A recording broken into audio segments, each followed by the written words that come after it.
warga, gagasan untuk negeri, ide inspirasi, demokrasi.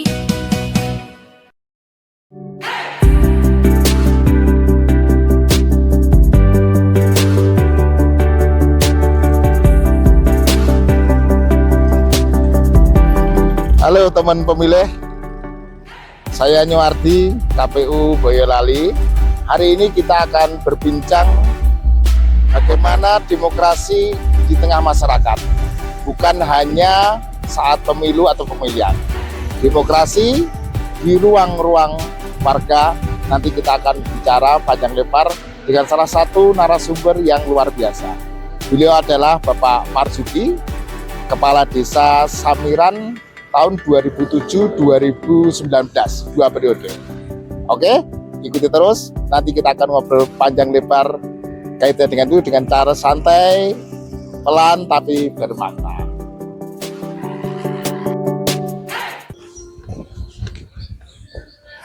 Assalamualaikum. Waalaikumsalam warahmatullahi wabarakatuh. Wah, ketemu. Gimana kabarnya Pak Marzuki? Alhamdulillah baik. Baik, Yang sudah. pasti waras, wasis, dan warak. Jadi kesibukan hari ini apa aja nih Pak? Saya keseharian yang tidak bisa saya tinggalkan adalah bertani. Bertani, masih Kemudian bertani Pak ya berarti? Masih, karena itu kan melanjutkan warisan dari orang tua. Gitu.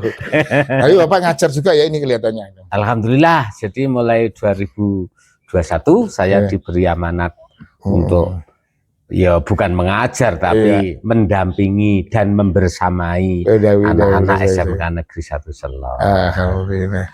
Jadi Bapak dulu itu jadi kepala desa itu 2 periode Pak ya? Ya. Nah, itu tahun berapa itu? 2007 sampai 2019. 2007-2019. Ya. Berarti sudah berpengalaman menjadi pemimpin dan memimpin warga ini berarti ini. Wah, ini yang paling sulit itu. Ya seperti itulah. Nah, kira-kira apa Pak menurut panjenengan jadi selama 2 periode itu ketika menjadi pemimpin, jadi makna dari arti memimpin itu bagi panjenengan ini apa nih namanya? Oke, jadi dulu pernah ada sebelum jadi kepala desa itu kan ada sebuah pepatah Jawa yang mengatakan yang itu menginspirasi saya untuk mencalonkan menjadi kepala desa. Kakek saya bilang, derajat pangkat kalau dilalui dengan tirakat insya Allah berkat. Tapi derajat pangkat kalau dilalui dengan beradat itu nanti akan jadi laknat. Beradat ini kenapa nih Pak? Gini ya, beradat itu istilah Jawa. Istilah Jawa. Memaksa hak orang lain untuk kita miliki. Nah, ini ada kaitan ini. Saya pernah dengar lagu dari Bang Rhoma Irama. Karena saya termasuk pecinta ABRI, angkatan Bang Rhoma Irama. Agama Bang. Di dalamnya itu ada satu syair yang mengatakan dengan itu. Gitu ya. Tegakkan demokrasi Pancasila sebagai landasan negara kita. Lanjutnya saya nggak hafal.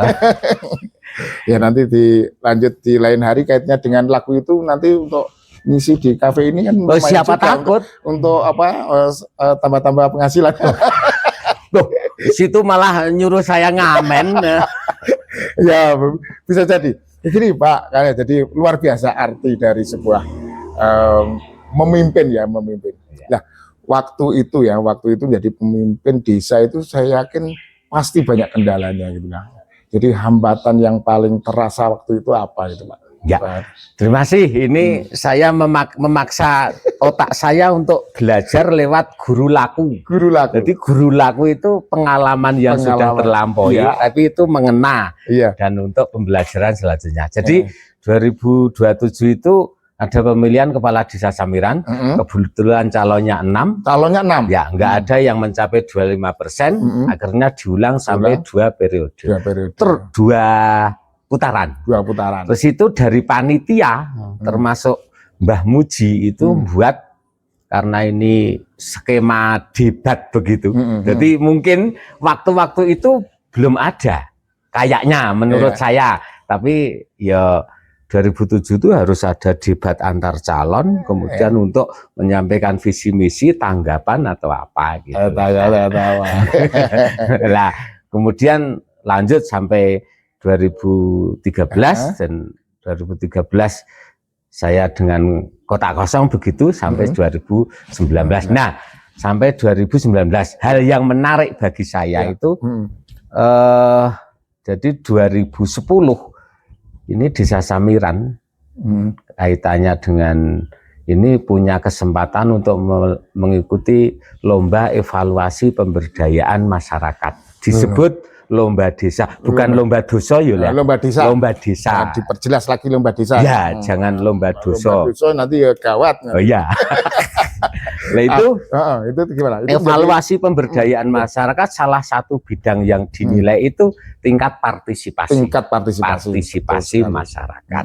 Lah kebetulan waktu itu kan eranya era PNPM, Program Nasional Pemberdayaan Masyarakat. Ya, waktu itu saya kelihatan juga jadi FK waktu itu. Oh, jadi termasuk mantan FK juga. Nah, di situ kan banyak sekali kaitannya dengan jabatan saya selaku kepala desa, sangat dibantu karena di situ ada proses yang dimulai dari tingkatan terkecil, lokakarya dusun, kemudian musdes, musyawarah kecamatan. Jadi waktu itu yang menginspirasi saya untuk selalu dekat itu, saya sering nek coro gedene niku istilah ya Bapak Gubernur sambang sedulur. Kan cuma pakai ur-ur saja. Tapi kalau untuk kepala desa Pak Kades sambang desa. Jadi, setiap malam Jumat atau apa kami mengikuti kegiatan di masyarakat. Jadi ada musyawarah mulai dari musbang Lokdus, lokakarya dusun, musdes, sampai juga musrebang kecamatan, gitu. Sampai juga namanya khusus hak perempuan, MKP, musyawarah khusus perempuan. Oke, kalau waktu itu berarti kan masyarakat terlibat aktif ya semua itu ya. Nah, itu ada kendala yang katakanlah banyak orang yang tidak mau datang atau bagaimana Pak waktu itu, suasananya gimana itu? Ya karena kue yang diperebutkan, kue dalam tanda kutip dalam tanda kutip, program juga ada waktu itu. Program PNPM itu kan jelas ada klaster ekonomi dan klaster fisik yang untuk. Nah karena kue yang diperebutkan dalam tanda kutip itu jelas nanti kami akan dapat bangunan ini, jadi antusias warga itu luar biasa waktu itu. Jadi karena dalam tanda kutip semut itu lenek gulone, dia akan datang sendiri. Tanpa gula ya nggak datang. Jadi demokrasi partisipasi itu ya melihat apa yang diperbincangkan gitu. Jadi ada kuenya katanya. Nah, jadi luar biasa sekali Pak. Pak Marzuki, dulu waktu nyalon, intinya kan nggak menang mutlak 100% toh Pak. Enggak. Tentu ada orang yang dalam tanda kutip kan juga nggak milih panjenengan. Nah tentu mungkin juga kaitannya nggak milih kan juga nggak langsung percaya kalau panjenengan. Dan sekarang itu kan atau waktu itu panjenengan menghadapi orang-orang yang dulu tidak milih. Atau nggak suka panjenengan. Itu pripun carane Pak. Jadi begini, ini kan panjenengan. Tapi ini pengalaman personal ya. Jadi apa yang saya lakukan dalam tangga kembali pada kita tadi guru laku. Jadi apa yang kita lakukan itu menjadi pembelajaran, termasuk pembelajaran mungkin bagi orang lain juga. Jadi 2007 pemilihan seperti itu 6 calon nggak ada yang mencapai 25%. Kemudian duel 2 orang, saya dengan almarhum lah, kebetulan Bapak Sugiarto, beliau sudah almarhum. Nah waktu itu kan perpecahan masyarakat ini luar biasa, karena 2 putaran, terus yang putaran kedua tinggal 2 orang, otomatis masyarakat itu kan terbelah. Nah trik yang saya lakukan tahun pertama tahun pertama jadi dades ya?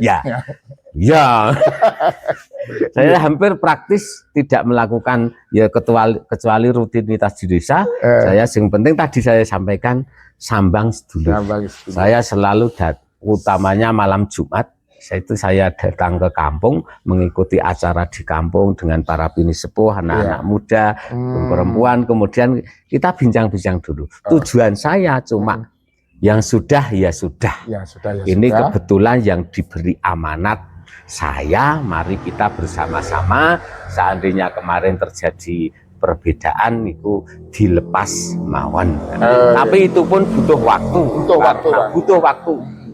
Ada yang beberapa kampung nggak clear kami sambangi 1-2 harus berkali-kali. Itu praktis 1 tahun seperti itu. Tujuan saya cuma mengembalikan kita ini samiran.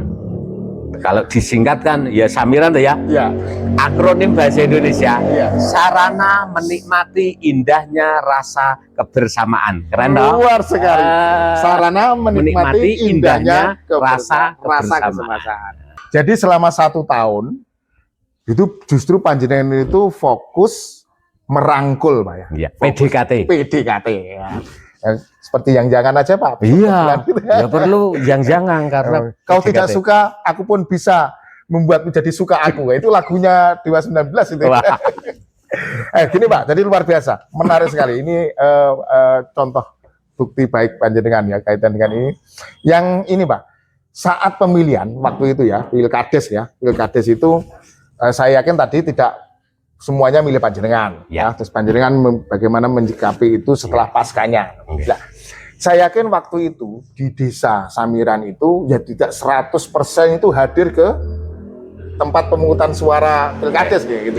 Nah, ada orang-orang yang entah alasannya apa nggak hadir ya. Tapi saya ingin pendapat panjenengan atau sikap panjenengan dalam kaitannya dengan orang-orang yang selama ini masih apatis kaitannya dengan pemilihan pemimpin gitu. Nah, salah satunya pemimpin desa. Itu bagaimana panjenengan mensikapi itu bagaimana, Bapak? Terima kasih. Kebetulan ini ada satu pengalaman yang saya masih ingat. Ketika pemilu pertama kali antara 2007 sampai 19 itu pemilu tahun berapa? Ada pokoknya pemilu waktu itu. Nah, 2014. Itu maksud saya cuma mengatakan ketika sambang sedulur kepada kampung-kampung, lur niki negara ajeng mantu. Jenengan kula jenengan sedaya duwe kewajiban nyumbang. Nek tiyang diundang terus mboten teka niku jenenge perilaku mboten apik. Pramila negara ajeng mantu jenengan wajib nyumbang.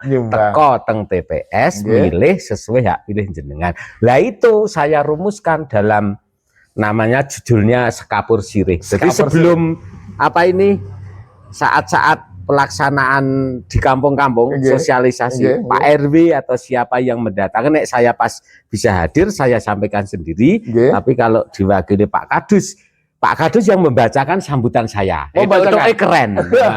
Jadi membacakan sambutan. Di dalam sambutan itu di samping kewajiban masyarakat untuk datang ke TPS untuk melakukan pemilihan, itu ada kata-kata begini. Saya mungkin ini ngutip teman-teman dari KPU, tapi luar biasa. Gimana, Bapak? Bunyinya begini. Pemilih cerdas memilih pemimpin berkualitas. Cuma gitu aja, cuma terus ditambahi bahasa Jawa. Intinya seperti itu. Jadi kaitannya pendekatan agama yang sidik amanah itu di hati jenengan pilih, sing penting pilihan boleh beda, partai boleh beda, tapi kita adalah satu samiran. Ada kata kunci di bawahnya seperti itu. Gitu. Saya jadi teringat ketika jenengan mancing-mancing saya. Nah, semuanya masih dalam ingatan panjenengan. Jadi pemilih cerdas memilih yang berkualitas. Nah, itu kalau menurut panjenengan itu yang berkualitas itu kira-kira yang bagaimana, Pak? Karena ini jadi apa jenenge? Ya menjadi referensi ya, bahasa resmi apa ya? Dia patokan nanti teman-teman pemilih. Jadi memilih pemimpin yang berkualitas itu yang menurut panjenengan yang bagaimana itu, Pak? Benar, ini harus dibedakan dulu. Jadi tentang kata-kata berkualitas, pemimpin berkualitas. antara pilihan pileg dengan pilkades ini agak beda. Karena kalau jadi pileg, kotanya kepala desa, ya, Pak? maksudnya yang ini yang kepala desa. Kepala desa. Berarti kan yang dimaksud berkualitas itu ya tahulah seorang seperti saya ataupun siapapun yang calon kepala desa, pasti dia begitu mendaftarkan, pasti dilihat sampai ujung rambut sampai ujung kaki. Termasuk nek orang Jawa bilang bobot bibit. Jadi juga dilihat dari dia itu anaknya siapa, orang tuanya, track recordnya seperti apa, sampai ke dalam itu. Karena nek sudah milih kepala desa, dia kan menggunakan minimal selama 6 tahun. Wong Jawa bilang nganggo karo gunake. Ini kan orang karo gunake. Nah niku rada angel, kula yo mumet jawab niku. Nanti ya ben dipikir dhewe sing ngrungokne ya. Nah, untuk bibit bobot. Iya, kadesnya itu Tam. Termasuk, apalagi di lingkungan sekitar, Pak ya. Iya, sangat kental dengan apa mistik atau supranatural sampai gitu. Malah gini loh, guru-guru nyalon kepala desa. Saya pernah dulu nggak pernah poso ngebleng itu nggak pernah. Jadi guru-guru ini dari kepala desa ada petunjuk dari seseorang, saya harus poso 2 hari. 2 hari, Pak? 2 hari. Wah, itu salah satu. Ya Allah. Itu maksudnya salah satu pembersihan diri apa pripun? Nah, nek saya mengkaitkan inilah yang disebut tirakat. Tirakat. Ya, jadi lewat sebuah laku, tirakat kalau memang itu benar-benar yos katakanlah bukan wahyu, nek wahyu kan kita bukan kelasnya, mosok kita menerima wahyu, cuma diberikan amanah asli. Amanah asli. Jadi bukan karena apa beradat tadi yang di depan saya sampaikan. Contoh beradat itu ya lumrah dengan cara membeli. Kamu satu keluarga saya beli sekian, itu namanya beradat. Nah, tapi ya ini menjadi tantangan kita bersama. Tapi yang saya lakukan kok seperti itu. Jadi ketika ini juga Pak, menurut panjenengan, jadi kalau sekarang itu, ya waktu itu saya yakin juga ada money politik, juga ada orang membicarakan berita hoax waktu itu, si kadis kayak gaweane kalau malam kemana, lalu kemana, itu. Padahal nggak benar segitu. Jadi intinya kalau menurut panjenengan ada informasi-informasi terhadap berita hoax, ya, terus kaitannya dengan kampanye negatif itu. Kayak itu panjenengan bagaimana mensikapi itu Pak, hal seperti itu? Nek dulu mulai 2007-2013 ya praktis karena metode pendekatan saya seperti itu. Setelah 1 tahun praktis kondisi masyarakat kembali rukun, kembali tentram, dan ini dibuktikan 2007 mulai jabat, kemudian 2010 kami yang Desa Samiran ini diberi kesempatan lomba evaluasi pemberdayaan masyarakat tingkat nasional, juara 2, termasuk hadiahnya adalah bangunan ini. Jadi Damandiri, warung Damandiri ini dari Yayasan Damandiri. Karena seingat saya 2010 ketika kami sama Mbah Muji itu paparan di Jakarta tentang potensi Samiran yang diantara 2 gunung itu ada salah satu penilai yang tertarik. Waktu itu Bapak Subiakto Cakrawardaya tertarik pada potensi yang saya sampaikan ini tentang Samiran. Kemudian beliau menurunkan tim, kemudian menurunkan program namanya program Damandiri. Ini kan buah hadiah untuk masyarakat. Karena itu juga ditopang dari tingkat partisipasi dari masyarakat. Satu hal lagi Pak, kaitannya dengan tadi panjenengan ngendiko kaitannya dengan perbedaan pendapat banyak, ada yang nggak memilih, ada yang memilih berbeda dengan rukunkan. Nah, sedikit aja cerita masalah yang sering muncul ketika ada perbedaan pendapat itu waktu itu apa Pak? Kalau dia minta-mintakan zaman sambil ya. Kira-kira sering beda pendapat itu. Perbedaan pendapat. Itu masalah akhirnya muncul masalah apa biasanya itu? Gimana ya? Nah itu nek 2007 sampai 13 praktis tentram. Kemudian 2013 sampai 19 ya agak bergejolak karena ya masyarakat mulai melihat saya kan waktu itu wah Pak Marzuki ini sudah yang kedua. Jadi jujur saja secara pribadi kemudian dari saya Menurut masyarakat ada beberapa nampak yang menurut saya kendor. Gitu ya. Kemudian masyarakat kasakusuk terjadi perbedaan ini tentang ini, kemudian ya agak longgar lah. Jadi untuk mengembalikan kembali ke awal itu memang butuh waktu yang luar biasa. Karena gini, ada pepatah, kalau orang itu semakin lama dia menjabat, pasti noktah-noktahnya akan banyak kelihatan. Itu sesuai firasat yang saya terima begitu. Jadi memang jatahnya sudah periode. Gitu. Mana mungkin kalau orang makan itu kan tanduk itu kan satu kali. Ya. Kalau tanduk 3 kali itu namanya grembo. Grembo gitu. Apa istilah grembo? Grembo itu apa tuh? Grembo itu pengen yang lebih-lebih. Sekarang saya menikmati saja. Jadi waktu lomba desa itu ada inspirasi begini. Idealnya seorang mantan kepala desa ketika sudah purna dia harus menjadi seorang negarawan. Waktu itu yang ngendiko adalah Bapak Persadaan Girsang, Dirjen Kemendagri. Gitu. Saya mikir ini sesuai dengan orang Jawa. Lengser ke Prabon, madeg pandito. Gitu ya. Lengser ke Prabon, madeg pandito. Artinya apa nih Pak? Oleh rambut jelas nih, belum betul-betul jelas. Selesai melaksanakan tugas, kemudian istilahnya lebih banyak. Iya. Pandito itu bermanfaat untuk orang lain. Ya, saya coba menerjemahkan itu dengan ada ruang di sekolah SMK Selo salah agar satunya lebih Pak. bermanfaat.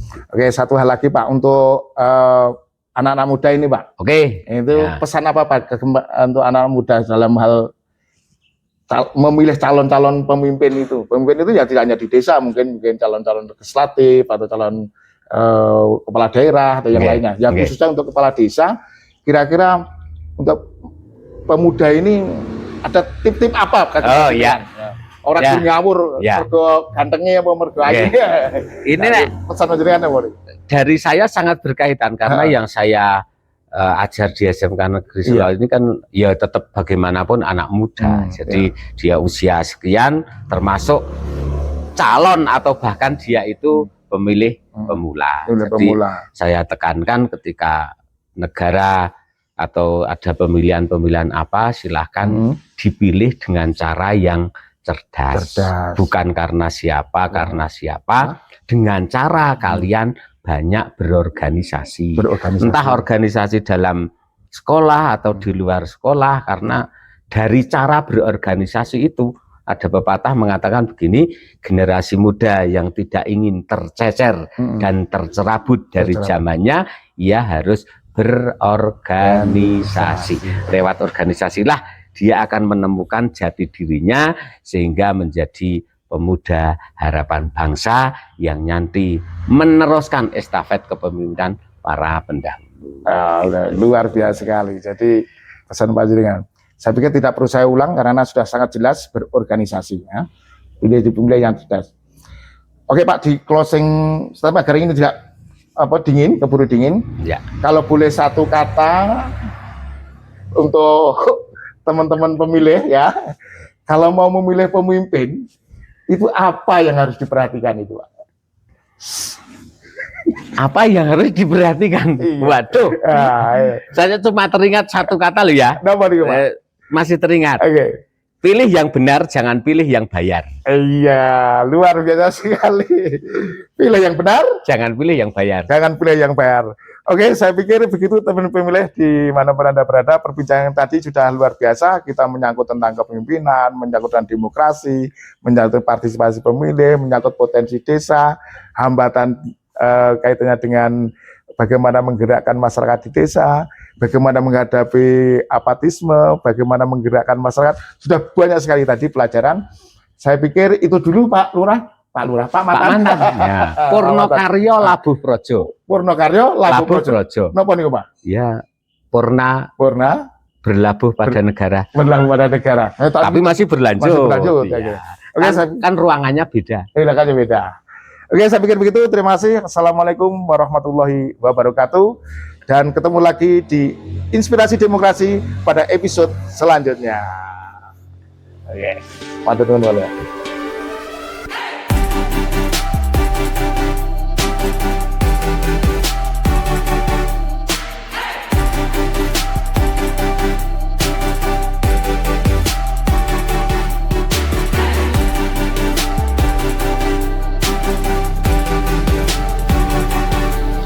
Ikuti terus program Ide KPU Boyolali.